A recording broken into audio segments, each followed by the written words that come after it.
बिस्मिल्लाहिर्रहमानिर्रहीम। अस्सलाम वालेकुम नाज़रीन, मैं हूँ महरीन सब्तैन, देख रहे हैं आप मेरा यूट्यूब चैनल। नाज़रीन, मुआशरा जिस तरह से तनज़्ज़ुली का शिकार है और इंसान अपने इक़दार को, अपनी रवायात को, अपनी अखलाकियात को पसे पुश डाल रहा है, उसकी अक्कासी हमारे मुआशरे में इस वक्त होती है। और जिस तरह की कहानियाँ सामने आती हैं, जिस तरह की ख़बरें सामने आती हैं, यकीन कीजिए कि कभी कभी आपके सामने रखते हुए शर्मिंदगी भी होती है, लेकिन मैं हमेशा ये पहलू भी सामने रखती हूँ कि किसी तरह अगर आपको कोई अच्छा पैगाम दे सकूँ। आज जो मैं आपको स्टोरी बताने जा रही हूँ वो एक ऐसी खातून की स्टोरी है जिसने न अपने बच्चों का पास रखा, न अपने शौहर की इज़्ज़त का पास रखा, और उसके बाद आज वो किस हाल में है। और वो हमसाया जिसने अपने घर की खिड़की से जो मंज़र देखा उसको उसने किस तरह से इस्तेमाल करने की कोशिश की और फिर उसका अंजाम क्या हुआ, ये सब कुछ आज आपको बताऊंगी। लेकिन उससे पहले आपको बताती हूँ क्योंकि इस वक्त PSL मैचेस का दौर है और आपको पता है कि किस कदर इस वक्त लाहौर में एक एक्साइटमेंट का लेवल है। और मतलब हम सब, हमारी कोशिश होती है कि हम मैच जो है स्टेडियम में जाके देखें। मैं भी कल मैच जो है स्टेडियम में जाके देखूंगी।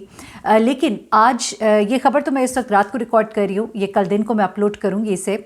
जब आप इसको देखेंगे तो कल मैच का दिन है और कल मैं स्टेडियम में होंगी ज़रूर। लेकिन इस सोच और इस ख़याल के साथ कि जब आप अपने घरों से निकले तो बहुत ख़याल के साथ, एहतियात के साथ, बेशक बहुत सिक्योरिटी टाइट है, आपके ID कार्ड चेक होते हैं, आप अंदर जाते हैं, वहाँ पे चीज़ों को मेक श्योर किया जाता है कि ख़वातीन को वहाँ पे हिरासा ना किया जाए। मैं यकीनन आपको ज़रूर रिपोर्ट करूँगी वहाँ पे मैंने क्या कुछ देखा, क्या मनाजिर थे। अगर हो सका तो कुछ लाइव मनाजिर भी आपको वहाँ से दिखाऊँगी। लेकिन PSL मैच देखने के लिए आने वाली लड़की के साथ एक बड़ा ही अंदोनाक वाक़या पेश आया है। इस बारे में मैंने आपको रिपोर्ट करना है। ये इस पर मुकदमा जो है वो दर्ज कर दिया गया है। कज़ाफ़ी स्टेडियम में PSL का मैच देखने के लिए आई ये लड़की थी और ये लड़की जो है ये रास्ता भटक गई थी, ये थोड़ा कंफ्यूज हो गई थी। इसी दौरान में इसने रास्ता पूछने की कोशिश की। ये अब जो FIR का मतन है मैं वो थोड़ा सा आपको बता देती हूँ। ये लड़की का कहना है कि निश्तर स्पोर्ट्स कॉम्प्लेक्स के करीब मैं रास्ता भूल गई थी।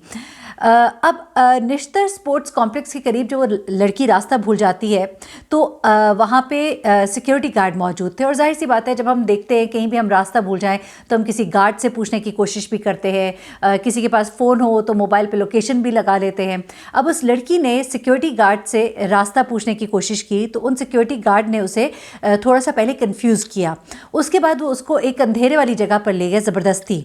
इस लड़की ने आगे से शोर मचाना शुरू कर दिया। इसके भाई और वालिद कहीं करीब में मौजूद थे, वो वहाँ पर पहुँचे और उन्होंने फिर लड़की को बचाया। अब पुलिस ने लड़की की मुद्दत में ये मुकदमा दर्ज किया है गुलबर्ग पुलिस ने। और इसमें दोनों सिक्योरिटी गार्ड्स जो है जिनकी इस लड़की ने निशानदेही की है, शाहिद और फयाज, इन दोनों का नाम है। और ये तफ्तीश जो है ये जेंडर क्राइम सेल को मुंतकिल कर दी गई है।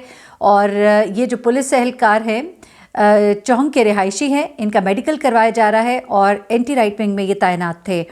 अब आप ये देखिए कि थोड़ा तकलीफ़ होती है क्योंकि हम जब इस तरह की जगहों पर जाते हैं और ख़ास तौर पर जहाँ पे इतनी अच्छी सिक्योरिटी है वहाँ पर ये वाक़या हम ये नहीं कह सकते कि वहाँ स्टेडियम के अंदर या स्टेडियम के बाहर हुआ, लेकिन उसके सराउंडिंग्स में कज़ाफ़ी स्टेडियम का अगर जिन लोगों ने देखा हुआ है लाहौर में, ये काफ़ी बड़ा एक स्टेडियम है, गोलाई की शक्ल में है। और यहाँ पर कोई एक मुकाम नहीं है, स्टेडियम तो अंदर सेंटर में है, बाहर आपके बहुत से स्पॉट्स हैं, आइसक्रीम स्पॉट्स हैं, आपके खाने के ढाबे हैं और बड़ा कुछ है यहाँ पर, और बहुत बड़ी पार्किंग लॉट है। तो कहीं भी अगर कुछ होता है तो उसको आप कज़ाफ़ी स्टेडियम के साथ या PSL के मैच के साथ तो नहीं जोड़ सकते। क्योंकि ये खबर जब मेरी नज़र से गुजरी तो सबसे पहले इस पे ये कैप्शन था कि PSL मैच के दौरान। फिर मैंने इसकी पूरी फाइंडिंग्स की हैं और मैंने फिर मुतलका थाने से भी इसका जो FIR का मतन है वो निकलवाया है।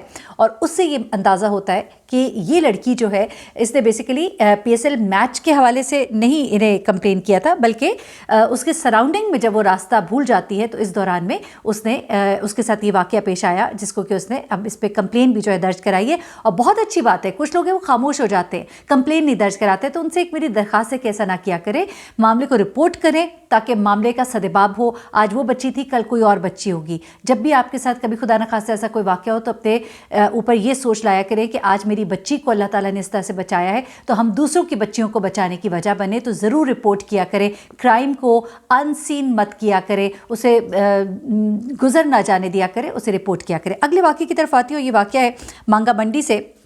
جہاں پہ یہ 3 بچوں کی ماں ہے اور اس کا شوہر جو ہے وہ ڈرائیونگ کرتا تھا، ڈرائیور ہے، ڈرائیونگ کی وجہ سے وہ زیادہ تر گھر سے دور رہتا تھا۔ یہ خاتون، میں نے اس کو دیکھا ہے، اس کا انٹرویو بھی میں نے سنا ہے، یہ ایک خوبصورت خاتون ہے اور یہ اس وقت گرفتار ہے۔ اس خاتون نے تمام تر واقعہ بتایا، شرمندگی کم اس کے چہرے پر ظاہر تھی، لیکن اس نے کیا بتایا وہ آپ سنیے، اور شرم سے سر جھک جاتے ہیں ہم خواتین کے جب ہم اس طرح کی بات اور گفتگو اور واقعہ سنتے ہیں۔ یہ خاتون جو ہے، اس کے 3 بچے، اور یہ اپنے گھر کے قریب ایک گھر تھا جہاں سے یہ دودھ لینے کے لیے جایا کرتی تھی۔ وہاں پر اس کی دوستی اپنے ہمسائے میں، ادھری دودھ والے کے ہمسائے میں ایک لڑکے سے ہو جاتی ہے، اور اس لڑکے کا نام ہے جاوید۔ جاوید کے ساتھ اس کی دوستی ہو جاتی ہے، فون کے اوپر ان کی گپ شپ لگنا شروع ہو جاتی ہے، اور اس کے بعد جاوید اس کے گھر بھی آنا جانا شروع کر دیتا ہے۔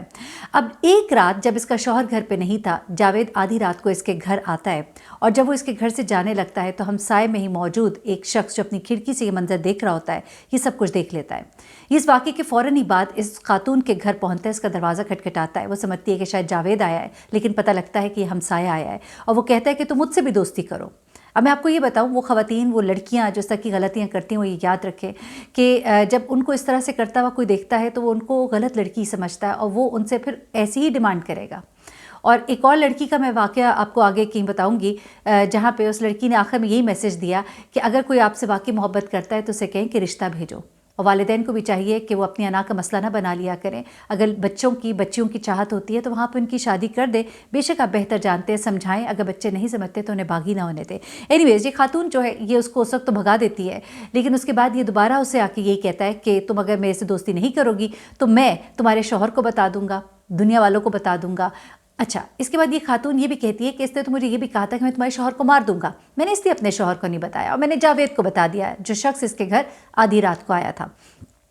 اب جاوید نے اس شخص کو، جس کا نام جیرا ہے، نذیر، جیرے جیسے کہ آپ کو پتہ ہے ان علاقوں میں لوگ ایک دوسرے کو پکارتے ہیں ناموں کے بجائے، تو اس کو سمجھانے کی کوشش کی، لیکن وہ نہ سمجھا۔ اس نے کہا کہ تم اس طرح کی حرکت نہ کرو، اس نے کہا کہ تم بھی تو جاتے ہو، میں بھی چلا جاؤں گا تو کیا ہے۔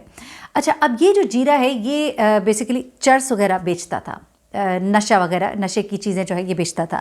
اب جاوید نے کہا کہ میں نے پہلے تو اس کو سمجھانے کی کوشش کی، جب یہ نہ سمجھا تو میں نے اپنے دوست کے ساتھ پلان بنایا کہ اس کی تھوڑی سی کٹ لگائیں گے۔ جب اس کے گھر میں نے اپنے دوست کو بھیجا پتہ کرنے کے لیے کہ وہ گھر پہ موجود ہے، تو وہ گھر پہ موجود نہیں تھا۔ ہم کچھ دن انتظار کرتے رہے، لیکن کوئی ایسا موقع ہاتھ نہ آیا۔ اس کے بعد یہ کہتا ہے کہ اس نے اپنے دوست سے پستول لی، اور ایک دن پستول لے کر اپنے پاس رکھ لی۔ پھر یہ اس جیرے کے گھر جاتا ہے ایک دن، اور وہاں پہ جا کے اس سے کہتا ہے کہ مجھے تم سے مال خریدنا ہے۔ جب وہ اس کو کچھ مال دیتا ہے، چرس دیتا ہے، کوئی 500 روپے کی، کہتا ہے میں نے ایک دفعہ خریدی، 500 روپے کی ایک اور دفعہ خریدی۔ پھر وہ کہتا ہے کہ میں نے اس سے ایک دن کہا کہ دوبارہ سے اسے کہا کہ باز آ جاؤ، تو اس نے کہا کہ تم اپنے کام سے کام رکھو۔ اس کا میرے پہ ٹرسٹ بلڈ ہو گیا تھا، تو اس نے کہا کہ مجھے کچھ کہے گا نہیں۔ اس کے بعد اس نے کیا کیا کہ اسے کہا کہ مجھے تم 500 گرام جو ہے کسی اور کے لیے چرس دو، تو میں تمہیں سے پیسے لا دوں گا۔ اچھا، یہ کہتا ہے کہ اس نے مجھے چرس دی، میں چرس لینے کے بہانے جب اس کے پاس گیا تو اس دن میں نے اس کو گولی سے قتل کر دیا۔ اس کے بعد وہ کہتا ہے کہ میں وہاں سے بھاگ گیا، میں نے پستول امانت اپنے دوست کے پاس رکھوائی اور میں غائب ہو گیا۔ اب اس کے بعد یہ شخص جو ہے یہ پکڑا جاتا ہے۔ یہ شخص جب پکڑا جاتا ہے تو اب اس خاتون سے جب سوال کیا گیا، جب اس سے انٹرویو ہو رہا تھا، تو اس خاتون نے کہا کہ اسے پوچھا گیا کہ تمہیں پتا تھا جاوید نے تم سے کوئی پروگرام بنایا تھا، اس کو قتل کرنے کا کوئی پلان بنایا تھا؟ تو اس نے کہا اس نے مجھ سے کوئی پلان نہیں بنایا تھا، بلکہ جب قتل ہوا تو مجھے پتہ لگا کہ جیرے کا قتل ہو گیا ہے۔ اس کے بعد سے یہ شخص غائب تھا، جاوید غائب تھا۔ وہ کہتی ہے کہ جاوید جب غائب تھا تو 2 دن کے بعد مجھے پتہ لگتا ہے کہ وہ کہیں بھی نہیں ہے۔ 10 دن کے بعد جب وہ گرفتار ہوتا ہے تو پولیس جب میرے دروازے پر پہنچتی ہے تو مجھے پتہ لگتا ہے کہ اب میں بھی گرفتار ہو رہی ہوں۔ اب پولیس نے ظاہر سی بات ہے جب پوری ریکی کی، جب معاملات سامنے آئے اور اسے جب پوچھ گچھ کی اپنے انداز میں، تو اس نے پھر اس لڑکی کے بارے میں بھی بتایا اور سب کچھ سامنے آئی باتیں۔ اس کے بعد اس خاتون کو بھی گرفتار کر لیا گیا۔ اب یہ جیل میں تھی تو اس کا شوہر اس کو ملنے کے لیے آیا، اس نے اس سے بڑی معافیاں مانگی، اور اس کے شوہر نے اسے کہا کہ میں تمہیں معاف نہیں کر سکتا، لیکن میں سوچوں گا، کیونکہ ظاہر سی بات ہے اس کے 3 بچے ہیں۔ لیکن یہ خاتون شرمندہ کم اور خوفزدہ زیادہ تھی، کیونکہ ظاہر سی بات ہے اس کو جیل اپنی آنکھوں کے آگے نظر آ رہی تھی، جیل کی سلاخیں نظر آ رہی تھی، اور اس کو یہ کنفیوز تھی کہ اب اس کے ساتھ آگے کیا ہوگا۔ ظاہر سی بات ہے ہو سکتا ہے وہ بھی اس پلان میں شامل ہو۔ البتہ ابھی تک یہ شخص جو ہے، اچھا جب اس شخص سے پوچھا گیا تم پکڑے کیسے گئے، تو اس نے کہا کہ مجھے میرے گھر والوں نے پکڑوا دیا، کیونکہ میرے گھر والوں کو جب پتہ لگا کہ میں اس میں شامل ہوں تو میرا نام آ رہا ہے، میرا اس میں نام آ رہا ہے، مجھ پہ الزام ہے، تو انہیں یہ نہیں پتا تھا کہ میں نے واقعی قتل کیا ہے، تو انہوں نے تو مجھے اس لیے پیش کروا دیا کہ میں تو اس چیز میں انوالو ہو ہی نہیں سکتا، पुलिस तफ्तीश करेगी, मैं बच जाऊंगा, मैं क्यों छुपता फिर रहा हूँ, लेकिन मैं इस वजह से फंस गया कि मेरे वालिदैन को तो पता ही नहीं था कि मैं वाकई इसमें इन्वॉल्व हूँ।